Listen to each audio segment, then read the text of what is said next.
we are at chapter 8, where we get a chance to talk about sequencing. Now in this video, you'll get a chance to learn what sequencing a program means and why it actually matters. You'll see how the order of your code changes how problems get solved. You'll get to check out examples showing how different sequences affect the results of your programs. And ultimately, you'll be able to understand how precise you have to be when giving instructions to a computer. You may not know it, but you've already been using sequencing as you've been writing programs so far across the different chapters. You might have noticed if you look at your program that it follows a specific pattern of steps. That is what we call sequencing. Sequencing is doing things in the right order so that your program runs the way you want it to, so that it delivers what it is or solves the problem you're trying to solve. If we go back to chapter 7, we wrote a program that had these main steps.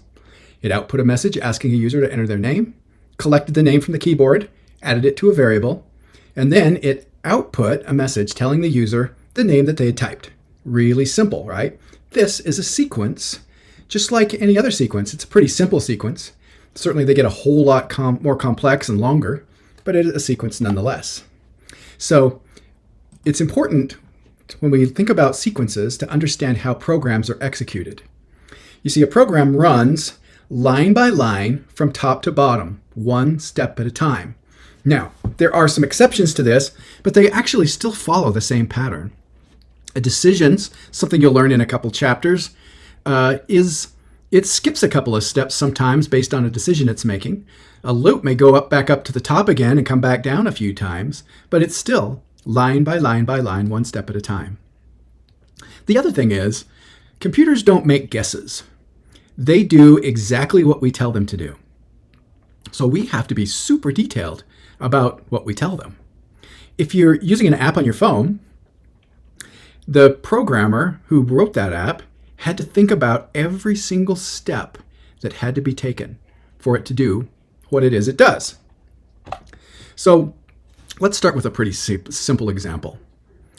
You know, recipes are an example of sequences. And let's face it, you have to do them in the right order or else things go bad. That's kind of like our code. Things may not go quite as bad as a recipe with our code, but it's still not going to do what it is that we want it to do. So when I was a kid, I used to love cinnamon toast. This is a recipe for that. Let's go through these 8 steps. So first thing we need to do is take out the toaster and plug it in. Then we need to get out the bread. We need to open the bag. We need to get out a couple of pieces of toast and put them in the toaster. We set the darkness level on the toaster to the right setting, and we push the lever down to start the toasting of the bread. When the bread pops up, we need to take the bread out of the toaster and put it on a plate, and then spread butter on it, sprinkle cinnamon on it, and sprinkle sugar on it, and voila, you've got cinnamon toast. Now, think what would happen if I did this in a different order. Like, I certainly can't take out the toaster last. Nothing else would be able to happen, right? But think of something like, what happened if I buttered the bread, put the cinnamon and sugar on it, and then put it in the toaster? It probably wouldn't turn out the same way. So it's even with this type of a simple recipe, the sequence really matters. Let's then translate this into a programming example. So let's say we have high-level pseudocode steps like this. We collect the name from a user as input. We then collect 3 different prices of books from the user as well as input. Once we've collected these, we add the prices of the 3 books up and we store it in a variable. And then we want to display, let's display the name of the user and maybe some text and the total price of the books. Okay, so what would the program look like here? So there's a lot of lines of code to accomplish this. And this doesn't even include all the lines of code. It doesn't include the public class line. It doesn't include the main line. And it doesn't include all those darn squiggly braces, right? The first 6 lines of code here are just declaring variables and objects. But then notice for each thing that we need to do, we print a label. Remember our input pattern. We print a label, we gather input. We print a label, we gather input. We print a label, we gather input. We print a label, we gather input. Then we add up the prices and store them in a variable called total. And we display the output, right? Now, what would happen if we mess these lines up? Certainly we couldn't put the declarations at the bottom or the program just wouldn't run at all. But what if we move the line that totals up the prices toward the top? Well, it's not going to have any prices to total. Or what if we tried to display the output before we've collected all the input? That's not going to work as well. So the sequencing really matters here, even on a simple program like this. The key is to figure out the right order for the code. Let's face it, sometimes writing programs can be hard, and finding the right order can be the hardest part. It's pretty easy to look up the syntax in Java. Maybe you have a book or online or whatever, but it really comes down to how you arrange the commands. That's where the real problem-solving skills are. Over the years, I've had many students ask me, why is programming so darn hard? Well, the thing is that writing code is like solving math story problems. Maybe you remember those from elementary school or junior high or whenever it is you took math. Well, they were always hard. The good news is that coding gets easier over time, even though I don't think those story problems ever got very much easier. The trick here is to break things down by the step, one step at a time, before you sit down and start writing your code. That's important, and that will help you to be more successful.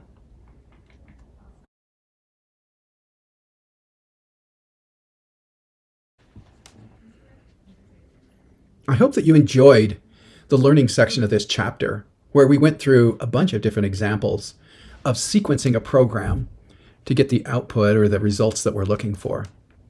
In this try section, we're going to illustrate a little bit more of how the sequencing of your program matters. This program is going to be a little bit longer than the others you've seen.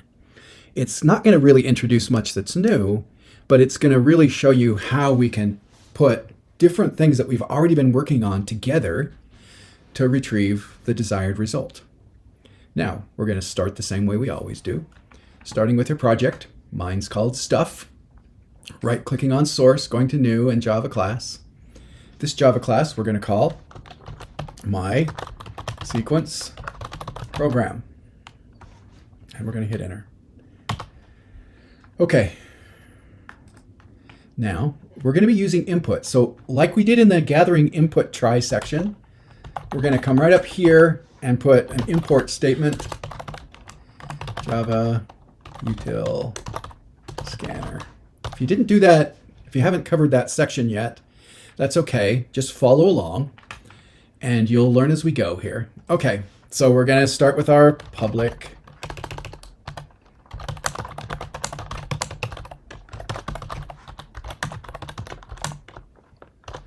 All right, so far so good. Now, like we did in our other input statement, we need to set up a scanner variable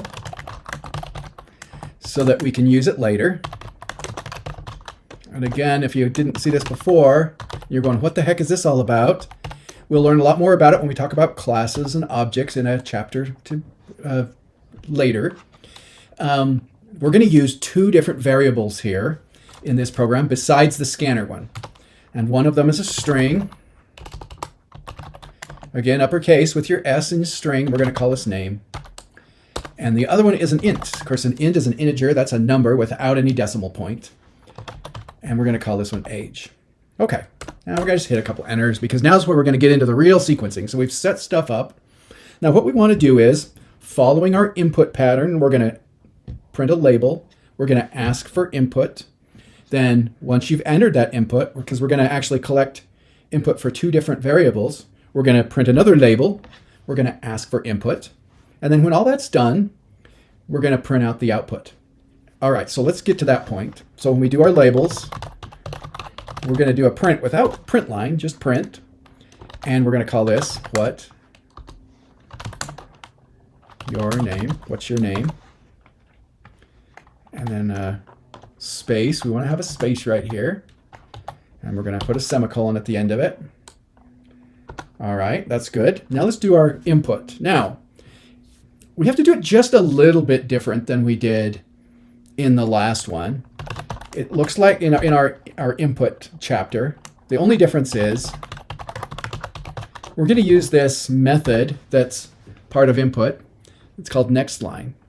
The only thing that you should know about that is it's still going to wait for us to hit enter, but the last time we just used one called next with the open and close parentheses, and that waits for enter, and then it's just all done.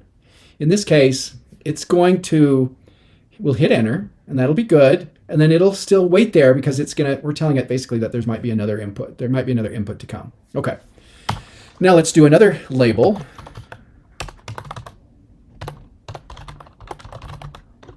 We're going to say, what's your age? Question mark, space, and then int. Now, the next line and the next, both those methods, are going to collect strings. So letters, numbers, words, spaces, all that kind of stuff. But we want to collect an integer type. So we'll use a method called nextInt. And, oh, sorry, I have to put the object name here. Input. Okay, so what this is going to do is it's going to look for when you type an integer. Oops, boy, I'm really bombing it today, aren't I? So age is the name of our variable. It's going to collect an integer, and when I've typed in an integer and then I've hit enter, then it's going to go to the next line. And so now we're going to write out our output. Now this is going to be a little bit more output than we've done in the past.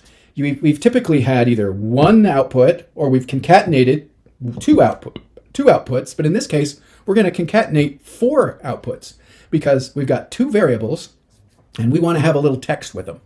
So everything should be about the same. System out. We're going to use a print line here.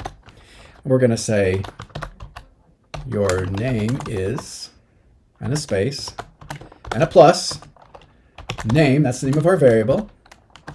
And we're going to also then say, let's put a space right here, your age is, and then a space. The reason why we've got a space here and a space here is just so they doesn't just run on as one big long set of text. And we'll use age, which is our other variable. Okay, this is our program. Do a quick scan. Make sure you got everything typed right. Make sure you don't have any red underlines. This red exclamation point will go away. Make sure that you have all your open and close braces and parentheses and semicolons on everything that doesn't have an open or close squiggly brace on it. Okay, now let's run this baby. So we're going to go down here to run. Down at the bottom in our output, it goes to the first line here where it's waiting for input. I'm going to put my name. I know it's not my real name. And when I hit enter, it's going to take that input and it's going to store it in the variable called name. Boom. And it's going to go to the next line where it displays the next label. And now it's waiting for my input of my number. I'm going to say my age is 35. I'm not really 35. I'm a lot older than that. And we're going to hit enter here. And then it will go and print out our output and finish the program.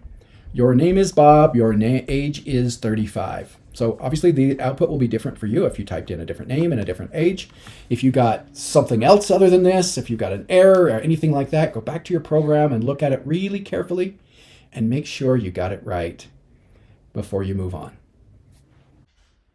Here are some more activities that you can try to learn even more about this topic.